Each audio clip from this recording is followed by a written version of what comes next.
कभी मैंने जगाया नहीं और ये बोलती थी कि उठो, आलस छोड़ो, बनो साहसी। मैं जाके मम्मी बस बस बस बस बस मैंने आशा नहीं तोड़ी कभी।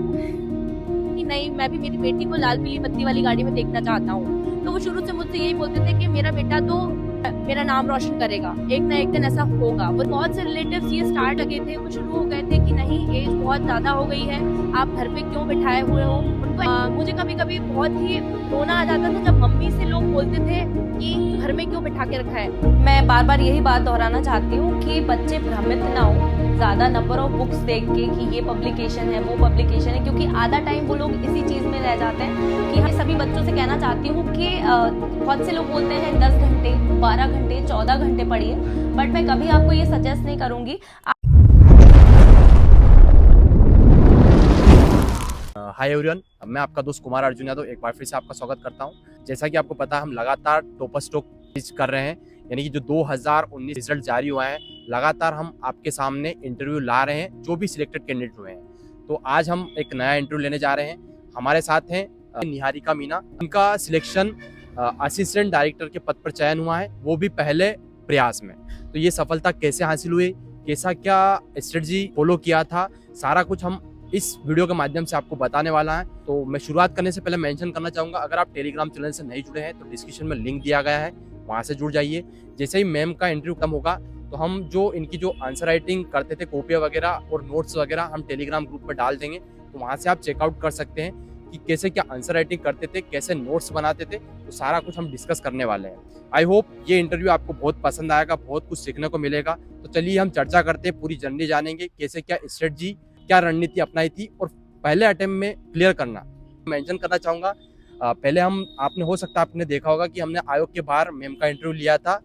तो तभी से मतलब इनकी मम्मी को भी उम्मीद थी कि मेरी बेटी का सिलेक्शन होगा और ज़रूर होगा। तो चलिए हम शुरुआत करते हैं। मेरा नाम निहारिका मीना है और मैं मध्य प्रदेश की राजधानी भोपाल से बिलोंग करती हूँ।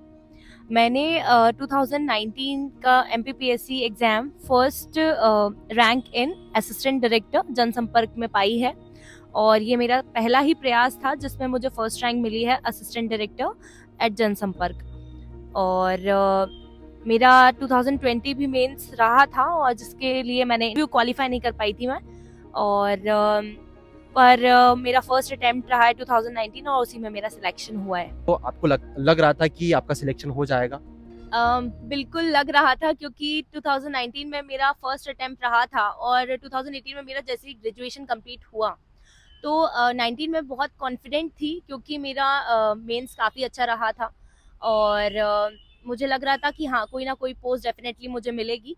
मैंने उम्मीद तो डिप्टी कलेक्टर के लिए ही की थी, एज जैसे सभी बच्चे करते हैं, बट असिस्टेंट डायरेक्टर की पोस्ट मिली है, जिससे मैं उससे भी काफ़ी सेटिस्फाइड हूँ। ओके, जिस दिन रिजल्ट आया था उस दिन आपको पता था कि रिजल्ट आने वाला है? हाँ, ऐसे ग्रुप में बातें तो चल रही थी कि आज रिजल्ट आने वाला है, सब बच्चों को थोड़ा थोड़ा लग रहा था। तो हम लोग ने उस रात, मतलब वो दिन ऐसा निकला कि पता ही नहीं चला, हाथ में सेलफोन से सबके कि आज रिजल्ट आने वाला है। बार बार हम लोग स्क्रॉल कर रहे थे कि हाँ, रिजल्ट आएगा आएगा, और पूरी रात उसी में चली गई। 11:30 बज गए थे हम लोग। सबसे पहले किसने देखा था रिजल्ट आपका? सबसे पहले मेरे एक मित्र हैं, उन्होंने ही रिजल्ट देखा था, और उन्होंने ही मेरी सिस्टर को बताया था, क्योंकि मैं उस टाइम सो चुकी थी। 11:20 तक मैं जागती रही थी, उसके बाद मैं सो गई थी। मैं वेट कर रहे थे कि रिजल्ट आने वाला है, बट आया नहीं था तब तक। हाँ, तब तक रिजल्ट नहीं आया था, मैं वेट ही कर रही थी। और 11:20 या 25 मिनट जब हो रहे थे तब मैं सो गई थी, क्योंकि मैं मॉर्निंग में बहुत जल्दी उठ जाती हूँ। तो मैं सो गई थी, मुझे नींद आ रही थी। और सडनली फिर मेरी सिस्टर जो है बड़ी वाली, उन्होंने मुझे उठाया कि उठो, तुम्हारा रिजल्ट आ गया है। तो मुझे लगा कि शायद ये मजाक कर रहे हैं, तो मैंने कहा आप मुझे सोने दो, ऐसा नहीं होता, इतनी रात को कोई रिजल्ट नहीं आता है। तो सडनली शी केम और नहीं नहीं उठो, तुम्हारे फ्रेंड का कॉल आया है, वो कह रहा है उसका सिलेक्शन हो गया, उसको उठाओ। तो फिर देन मैंने स्क्रॉल करके, उस टाइम मैं बहुत शिवर कर रही थी कि मुझे रिजल्ट देखना भी चाहिए कि नहीं, क्योंकि 2020 का जब रिजल्ट आया था तो मैंने जब PDF खोला था तो that time I was very disappointed, because उस टाइम मेरा सिलेक्शन नहीं हुआ था। तो इस बार मैंने ठान लिया था कि रिजल्ट जब भी आएगा तो मैं खुद से PDF ओपन नहीं करने वाली हूँ, मैं फैमिली के किसी भी मेंबर से करवा लूंगी। और हुआ भी यही, क्योंकि मेरी सिस्टर ने ही मुझे PDF ओपन करके बताया। एंड सबसे पहले मैंने assistant director public relation officer की रैंक नहीं देखी थी।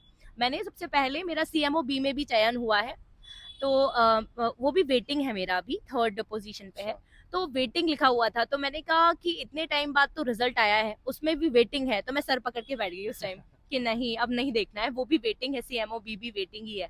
फिर मेरे फ्रेंड ने बोला नहीं तुम्हारा एक और में हुआ है, तब मैंने जाके देखा तो असिस्टेंट डायरेक्टर जनसंपर्क में मेरी फर्स्ट रैंक थी and I was very happy. एक रिलीफ का टाइम था वो मेरे लिए और बहुत ही अच्छा लगा। ओके आंटी जी, कैसा लग रहा है आपको? उस दिन आए थे हम लोग, आप मिले भी थे मुझसे जब मैं इंटरव्यू ले रहा था आयोग के बाहर आपकी बेटी का। मुझे तो पहले से उम्मीद थी कि मेरी बेटी निकल जाएगी, क्योंकि वो बहुत मेहनत करती है शुरू से। वो 8-9 साल की एज से ही लाइन से पत्थरों को पढ़ाती थी, कोचिंग बना के। घर में ज्यादा लोग नहीं थे, सबसे छोटी वही थी, तो मैं तो उसके बारे में कुछ भी ज्यादा नहीं कह सकती। मुझे शुरू से उम्मीद थी कि निकलेगी। मुझे उदासी लगी नहीं मन में, घर से जब निकली थी ना तो मेरे को उम्मीद थी कि निकल जाएगी, 100% मुझे उम्मीद थी। अब आपसे कोई पूछता होगा तो क्या बोलते हैं आप आपकी बेटी का? मैं ये बोलती हूँ कि बहुत मेहनती है और आप भी बनो ऐसे ही। बच्चों से भी मैं कहती हूँ उठो, आलस छोड़ो, बनो साहसी। शुरू से मेरा यही कहना था मेरे बच्चों से, पर ये अपने दम पे खड़ी हुई है। किसी हम तो इतने वो नहीं थे। मैं एक गृहिणी हूँ, मैंने घर का काम संभाला और इन्होंने भी काम किए मेरे साथ। अच्छा लगता होगा अब तो? बहुत खुशी हो रही मन में। उम्मीद थी वो पूरा हो गया, आपका जो हाँ, सपना था वो पूरा हो गया। अब और क्या चाहते हो आप आपकी बेटी से? अब मैं और कुछ नहीं चाहती, निकल जाएगी और आगे बढ़ेगी, तैयारी करेगी। आपके परिवार से अभी तक आपकी बेटी बनी क्या ऑफिसर या और कोई भी बने थे? मेरे परिवार से, हमारे समाज से भी बनी मेरी बेटी।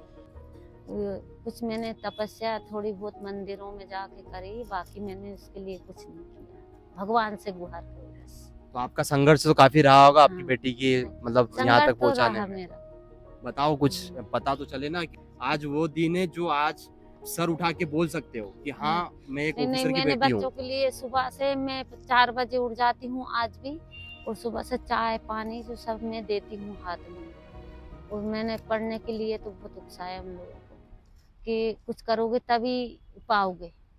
तो बहुत मेहनती बच्चे निकले मेरे। सोसाइटी गलत नहीं रही, बाकी हम सिंगल थे तो हमारे बच्चों ने हमारा सपना पूरा किया। कभी कभी ऐसा भी लगा होगा कि मेहनत कर रहे हैं और इतने समय से नहीं हो रहा है, नहीं, क्योंकि मेरे को इतना कुछ समय नहीं हो हुआ, गया था मेरे तो को यही है कि बस लगे रहो, एक न एक दिन होगा।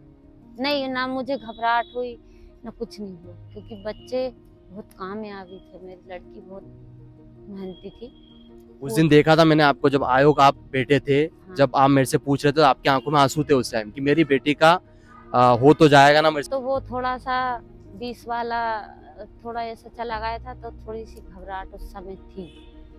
मगर मैं घर से जब गई थी तो मेरे मन में उमंग थी कि निकल जाएगा। बस मैं इतना ही कहना चाहती हूँ, कुछ नहीं कहती। मम्मी बस बस बस बस बस। मैंने आशा नहीं तोड़ी कभी, लगी रही मेरी आशा अंदर से। अब क्या चाहते हो आपकी बेटी से? अब मैं कुछ नहीं, मैं हो सकता तो उसी के साथ में रहूंगी। इनके साथ में रहोगे हमेशा? वो मेरे साथ रहेंगी। मैंने पहले से बोल रखा था कि मेरा जब भी सिलेक्शन होगा, जिस दिन भी होगा, ट्रेनिंग के बाद मैं मम्मी को मैं साथ में ही रखूंगी। मैं मम्मी के बहुत क्लोज हूँ और मैं मम्मी से कभी दूर नहीं रही हूँ। शादी हो जाएगी जब मैं मम्मी मैं को अपने साथ घर आ में जाऊँ, रखूंगी। जब तक शादी नहीं हुई तब तक मेरे पेरेंट्स मेरे साथ में ही रहेंगे। बोला जाए तो आपका सबसे ज्यादा सपोर्ट आपके मम्मी पापा का ही है। हाँ, मेरी पूरी फैमिली का सपोर्ट है, बट सबसे ज्यादा क्लोज मदर के हूँ मैं। मेरी मम्मी ने मुझे बहुत सपोर्ट किया है।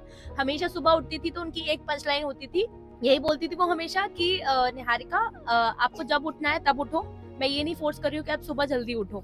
हमेशा उनका रहता था कि आप टाइम से सो, टाइम से उठो और आलस छोड़ो बनो साहसी, आलस छोड़ो बनो साहसी, हमेशा यही बोलती थी। और यही बोलती थी दूध विटामिन वनडे फुल, दूध विटामिन वनडे फुल। तो मतलब वो हमेशा मेरी डाइट पे भी फोकस करती थी और मतलब हमेशा उन्होंने यही कहा कि आप दूसरे क्या बोल रहे हैं उस पर कभी फोकस मत करो, आप खुद का एक प्लान बनाओ, किसी भी फील्ड में जाना चाहो। मुझे कभी उन्होंने इतना फोर्स नहीं किया कि आपको सिविल सर्वेंट ही बनना है, ऐसा कभी उन्होंने मुझ पे एकदम फोर्स नहीं किया है। कभी कभी कोई बहुत से पेरेंट्स ऐसे करते हैं, बच्चों पे मेंटली प्रेशर डालते हैं, बट ऐसा करना नहीं चाहिए। बट मेरी मदर ने कभी, उन्होंने ये कहा कि जिसमें आपको अच्छा लग रहा है, जो फील्ड आप चूज करना चाहते हो वो करो।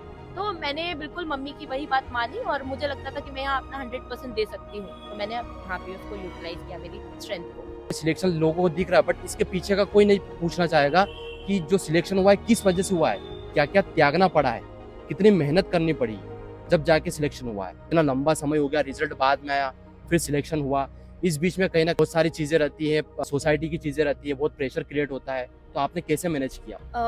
डेफिनेटली आपने बिल्कुल सही कहा कि जो जर्नी होती है वो एक एस्पिरेंट को ही पता होती है कहाँ से वो शुरू करता है और कहाँ उसका खत्म होती है उसकी जर्नी, जब वो सिलेक्ट हो जाता है एज एन ऑफिसर। मेरी लाइफ में भी बहुत ऐसे अप्स एंड डाउन्स आए, क्योंकि ये कंजर्वेटिव सोसाइटी में हम जी रहे हैं आज के समय में भी, और मेरे पेरेंट्स ने कभी भी मुझे उस ओर ध्यान देने के लिए कभी ऐसे कहा नहीं। उन्होंने सिर्फ ये कहा कि बेटा आप बहुत अच्छे स्कॉलर बच्चे हो। मेरे स्कूल टाइम से काफ़ी अच्छे स्कोर करती थी, मैं काफ़ी अच्छा स्कोर करती थी। स्कोर करने से ये मतलब नहीं है कि आप अच्छे स्कोरर हो तभी आपका एग्जाम निकलेगा, बट मैं सिर्फ जस्ट मेंशन करना चाह रही हूँ कि मेरे स्कूल में मेरी फर्स्ट रैंक आती थी, और तो तभी से मेरे पेरेंट्स ने मुझसे कहा कि नहीं आप यहाँ इसकी प्रिपरेशन कर सकते हो, आपकी स्ट्रेंथ जो है, आप काफ़ी हार्ड वर्किंग हो, यहाँ पे आपकी स्ट्रेंथ का यूटिलाइजेशन करो। प्राइवेट जॉब ठीक है बट आपको यहाँ जाना चाहिए।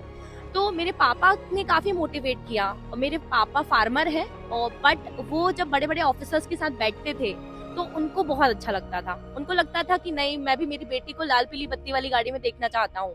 तो वो शुरू से मुझसे यही बोलते थे कि मेरा बेटा तो मेरा नाम रोशन करेगा, एक ना एक दिन ऐसा होगा। वो रिलेटिव्स में भी यही बोलते थे।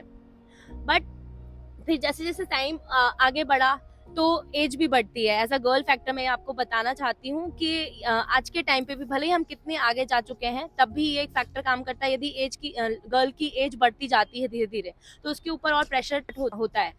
बेसिकली मैंने 2018 में अपनी ग्रेजुएशन कंप्लीट करने के बाद प्रिपरेशन शुरू कर दी थी, ठान लिया था कि हाँ फर्स्ट अटेम्प्ट में निकालना है। तो फिर मैंने अपनी प्रिपरेशन स्टार्ट की, और 2019 मेरा पहला प्रयास ही रहा जिसमें मेरा प्रीलिम्स क्लियर हुआ। उसके बाद में फिर मेरा मेंस भी क्लियर हुआ, and I am very confident at that time कि हाँ मेरे एग्जाम्स अच्छे गए हैं तो अच्छी रैंक मिल ही जाएगी मुझे इसमें। उसके बाद में रिजल्ट्स आ नहीं रहे थे, आपको पता ही है, थोड़े से ऐसे विवाद बीच में खड़े हो गए थे जिसकी वजह से रिजल्ट आने में थोड़ी देरी हो गई। तो मैंने 2020 का भी दिया। 2020 में भी मेरा मेंस क्लियर हो गया था, बट मैं इंटरव्यू तक पहुंची, बट इंटरव्यू अनएक्सपेक्टेडली फिर मेरा उसमें सिलेक्शन नहीं हो पाया था। थोड़ा सा वहां मुझे कहीं ना कहीं हुआ, थोड़ा बहुत मैं कहीं ना कहीं डगमगा गई थी। बट मेरी मदर, इनका मैं बहुत बहुत धन्यवाद देना चाहती हूँ, क्योंकि इन्होंने मुझे उस टाइम पे भी यही बोला कि बेटा आपके हाथ में भी 2019 है, अभी होप मत छोड़ो। तो मैं कहीं ना कहीं वहाँ टिकी रही just because of my mom and my family. और वही दिन आया कि 2023 में अभी हमारा रिजल्ट आया और मेरा सिलेक्शन हुआ, तो मुझे बहुत खुशी हुई, क्योंकि बहुत से रिलेटिव्स ये मतलब कहने लगे थे, वो शुरू हो गए थे कि नहीं एज बहुत ज़्यादा हो गई है, आप घर पे क्यों बिठाए हुए हो। उनको एक्सप्लेन करना बहुत मुश्किल हो जाता है, क्योंकि जिस सोसाइटी से मैं बिलोंग करती हूँ, जिस कास्ट में मैं हूँ, एक्चुअली वहाँ पे गर्ल्स की बहुत जल्दी कम एज में शादी हो जाती है, इवन पढ़ाते भी नहीं है। और मेरे रिलेटिव्स में बहुत सारे एग्जाम्पल्स हैं। मैं फर्स्ट या सेकंड ऐसी पर्सन हूँ जिसने ये एग्जाम क्लियर किया है, क्योंकि बॉयज में ही क्लियर किया होगा, किसी ने किया होगा तो, अदरवाइज मैं पहली या दूसरी ही होंगी जिसने ये गवर्नमेंट एग्जाम क्लियर किया। और ये मेरे लिए बहुत ही गर्व की बात है कि आज जिस जगह मैं पहुंची हूँ उसमें मेरी फैमिली का बहुत बड़ा सपोर्ट है। मुझे कभी कभी बहुत ही रोना आ जाता था जब मम्मी से लोग बोलते थे कि घर में क्यों बिठा के रखा है। हम 3 सिस्टर्स हैं। मेरी सबसे बड़ी सिस्टर्स की मैरिज जो है वो ग्रेजुएशन के बाद ही कर दी थी मेरे पिताजी ने, बट मेरी जो सेकंड वाली सिस्टर है, मुझसे बड़ी है जो, वो डॉक्टर हैं। तो उनसे मुझे काफ़ी इंस्पिरेशन मिला कि यदि दीदी कर सकती है तो मैं भी कर सकती हूँ। उन्होंने मुझे काफ़ी मोटिवेट किया। मम्मी से यही बोलते थे सब कि शादी नहीं होगी इनकी, शादी कौन करेगा इनसे, इतनी बड़ी लड़कियां करती हैं। हालांकि एज उतनी हुई नहीं थी, मेरी अभी करंटली एज भी मतलब उतनी है नहीं कि मतलब इनमें जिसमें शादी कर देनी चाहिए। हाँ, वो सबका अपना पर्सपेक्टिव होता है, बट मम्मी को बहुत सब टॉन्ट करते थे, पापा को भी करते थे, बट उन्होंने कभी इस चीज़ पे ध्यान नहीं दिया। उन्होंने ये कहा कि नहीं, बाकी लड़कियों के कंपैरिजन में हमारी लड़कियां जो हैं वो सही फील्ड चुनी है उन्होंने, तो वो करेंगी, एक ना एक दिन नाम करेंगी वो लोग। तो उनका हम पे जो ट्रस्ट बना हुआ है, तो उससे काफ़ी मोटिवेशन मिली मुझे, और वही वजह है कि आज मैं इस मुकाम पे पहुंची हूँ। हम शुरुआत करते हैं, अब जानेंगे क्या स्ट्रेटजी इन्होंने अपनाई थी जो कि फर्स्ट अटेम्प्ट में क्लियर करना। पोस्ट मैटर नहीं करती, यहाँ पर मैटर करता है सिलेक्शन, वो भी फर्स्ट अटेम्प्ट में। तो चलिए हम चर्चा करेंगे मैम से कि इन्होंने कौन सी स्ट्रेटजी मतलब क्या फॉलो किया था, क्या क्या सोर्सेस सहारा लिया था तो पहले अटेम्प्ट में क्लियर हुआ। तो थोड़ा सा मुझे आप प्री का बता दीजिए। प्री में एमपी के लिए हिस्ट्री, ज्योग्राफी, आयोग, क्या क्या सोर्सेस थे आपके? सबसे पहले तो मैं आपको बताना चाहती हूँ कि मेरी स्ट्रैटेजी बहुत ही सिंपल रही है और सभी बच्चों से भी कहना चाहती हूँ मैं ये चीज़ कि जितने कम सोर्सेज, कम बुक्स आप प्रेफर करेंगे उतना ज़्यादा आपका इजीली सिलेबस जो है वो कवर अप होगा। बहुत सारे बच्चे बहुत सारी एक ही सब्जेक्ट की बहुत सारी किताबें खरीद लेते हैं, बट ये आपको नहीं करना है और मेरी बहुत ही सिंपल स्ट्रैटेजी रही है जो कि मैं आपको बताना चाहती हूँ। सबसे पहले बुक लिस्ट की बात कर लेते हैं। तो प्रीलिम्स में अभी जैसे 2020 से तो सिलेबस चेंज हो गया है। बेसिकली हमारा सिलेबस बहुत ही प्रिसाइज हो गया है क्योंकि उन्होंने पहले से मेंशन कर रखा है कि कितने हमारे नंबर ऑफ यूनिट्स हैं। टोटल 10 यूनिट्स है प्रीलिम्स में। तो उन 10 यूनिट्स में आपके अलग अलग सब्जेक्ट्स हैं। जैसे सबसे ज़्यादा तो हमारा जो मध्य प्रदेश है, एमपी जो है वही कवर अप किया हुआ है। लगभग 3 से 4 यूनिट्स है जिसमें आपका एमपी जो है सब्जेक्ट वही आ जाता है। तो एमपी को तो आपको एकदम पूरी तरीके से निचोड़ लेना है, इतने अच्छे से पढ़ना है। तो एमपी के लिए मैंने जो बुक प्रेफर की थी, 2 बुक्स प्रेफर की थी। एक प्रीलिम्स पॉइंट ऑफ व्यू से महावीर पब्लिकेशन की, बहुत ही मतलब ज़्यादा बड़ी मोटी बुक नहीं आती, पतली सी मीडियम साइज की बुक आती है। एक महावीर पब्लिकेशन की बुक मैंने प्रेफर की थी और दूसरी मुझे याद आ रही है वो है आपकी मुकेश माहेश्वरी की। वो 2 बुक्स मैंने प्रेफर की थी एमपी जीके को कवर अप करने के लिए। अपार्ट फ्रॉम दिस यदि बात की जाए तो हिस्ट्री में बेसिकली मॉडर्न हिस्ट्री ज़्यादा पूछते हैं प्रीलिम्स पॉइंट ऑफ व्यू से। तो उसके लिए मेरे पास एक बुक रखी हुई थी जो कि मैंने मेंस के लिए खरीदी थी। महेश बर्नवाल की एक बुक आती है जिस्ट ऑफ एनसीईआरटीज जिसमें रहता है, तो वो बुक मैंने प्रेफर की थी हिस्ट्री के लिए। अपार्ट फ्रॉम दिस यदि बात की जाए तो कमीशंस हैं। तो कमीशंस तो बहुत सारी लोकल पब्लिकेशंस बुक्स निकाल रहा है, तो आप कोई सी भी लोकल पब्लिकेशन की बुक से जितने भी 19 या 18 आयोग जो हैं वो कवर अप वहाँ से हो जाएंगे आपके। तो ऐसे करके आप प्रीलिम्स का सिलेबस इजीली कवर कर सकते हो। और लूसेंट मैंने प्रेफर की थी। लूसेंट जो है वो बहुत मतलब इसलिए मैं कह रही हूँ क्योंकि जो बिगिनर्स होते हैं वो सोचते हैं कि हम कहाँ से क्या क्या पढ़ लें, तो लूसेंट एक प्रकार से कह सकते हैं कि एक बाइबल टाइप की है। हर ही एस्पिरेंट के पास आपको ये बुक मिल जाएगी। तो लूसेंट से आप मिसलेनियस भी कवर कर सकते हैं और बाकी रेस्ट ऑफ द सब्जेक्ट्स हैं जैसे ज्योग्राफी है, हिस्ट्री है, साइंस है, वो आप लूसेंट से कवर अप कर सकते हो प्रीलिम्स पॉइंट ऑफ व्यू से।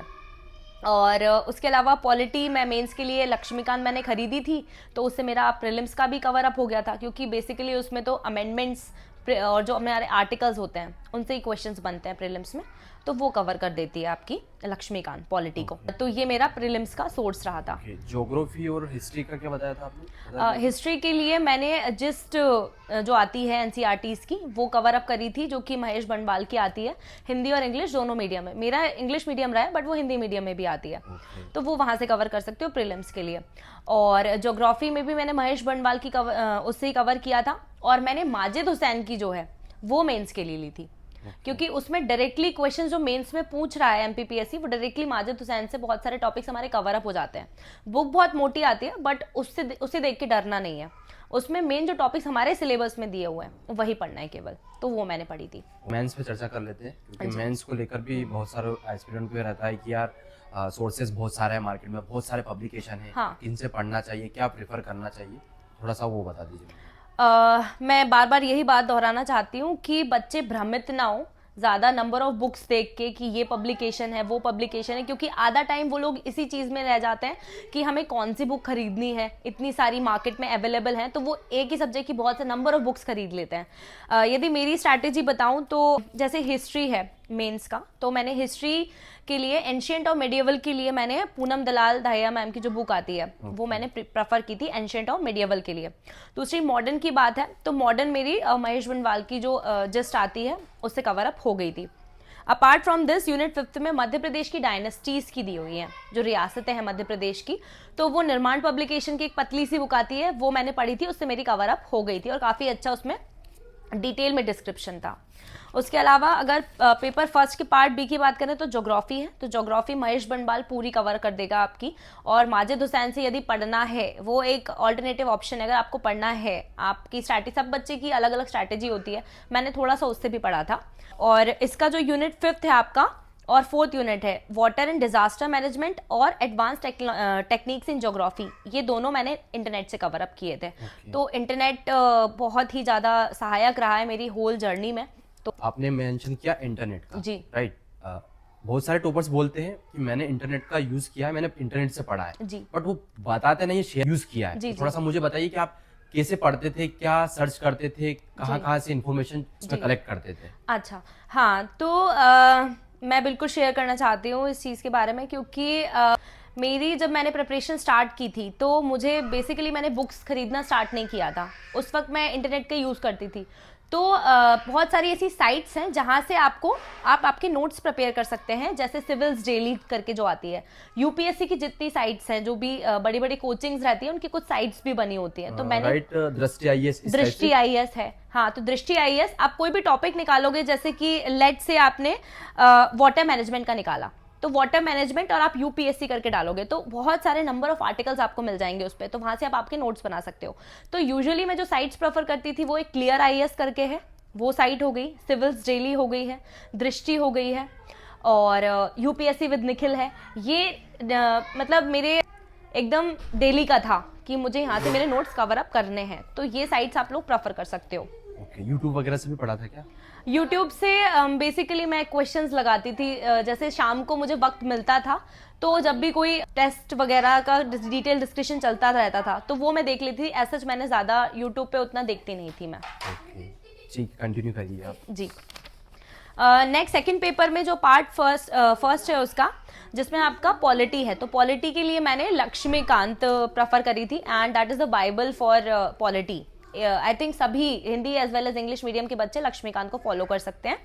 Apart from this, Indian political thinkers जो हैं उसके लिए कोई भी लोकल पब्लिकेशन आप लोग यूज़ कर सकते हो। मैंने भी एक लोकल पब्लिकेशन की बुक, रैंडमली मुझे वो नाम याद नहीं आ रहा कौन सी पब्लिकेशन थी, बट ये इंटरनेट से भी कवर हो जाएंगे आपके पॉलिटिकल थिंकर्स और उससे भी कवर अप हो जाएंगे।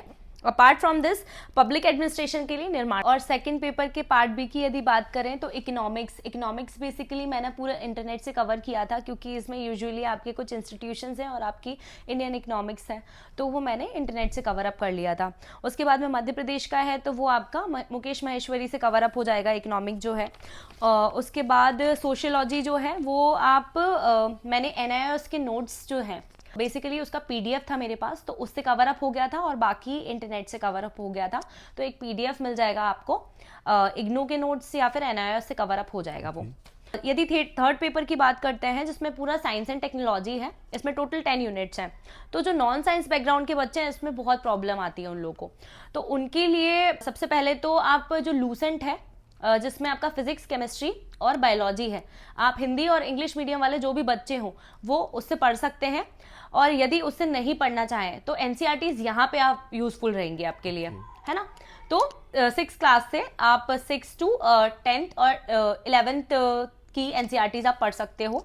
अगर वो नहीं पढ़ रहे हो तो उसके अलावा भी एक ऑप्शन है, लोकल पब्लिकेशन में निर्माण तीनों बुक सेपरेटली निकाल रहा है तो वो भी आप पढ़ सकते हो, मैंने भी वो ली है, तो उससे आप लोग कवर अप कर सकते हो। अपार्ट फ्रॉम दिस, एनवायरमेंट के लिए बेसिकली मैंने शंकर IAS की बुक प्रेफर की थी, जिसमें आपका एनवायरमेंट का portion as well as energy वाला जो पोर्शन है वो कवर अप हो जाएगा।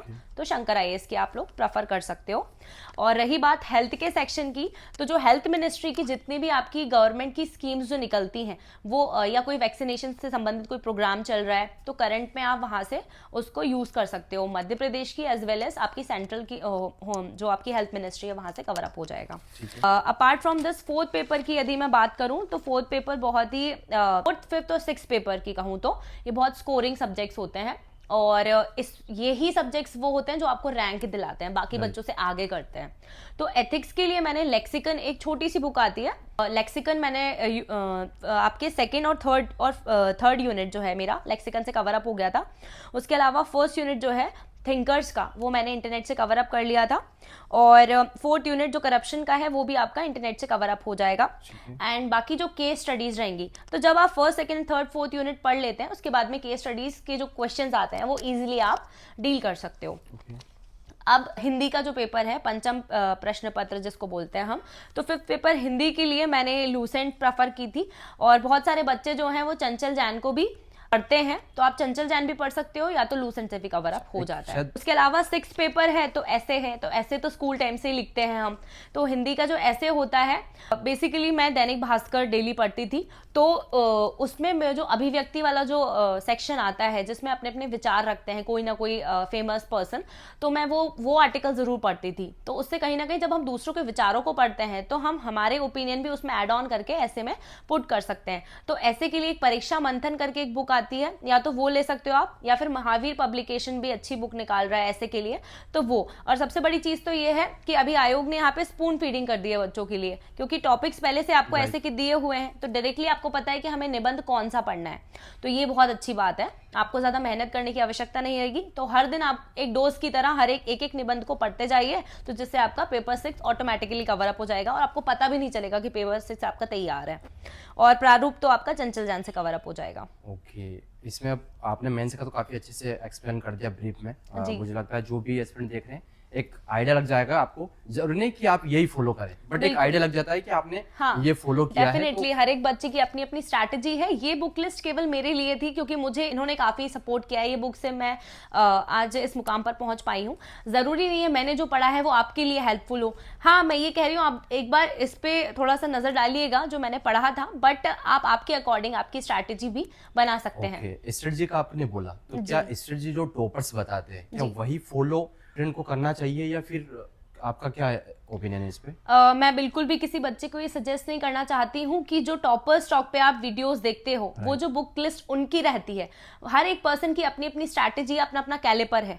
तो मैंने टॉपर्स के वीडियोस जरूर देखे, लेकिन यदि वो बुक मुझे सही लग रही थी तो ही मैंने वो पढ़ी। अदरवाइज मैंने खुद की अपनी एक स्ट्रैटेजी बनाई। मुझे कौन सी बुक से समझ आ रहा था, कौन सी लैंग्वेज मेरे लिए ईजी थी, मैंने वही बुक को फॉलो किया।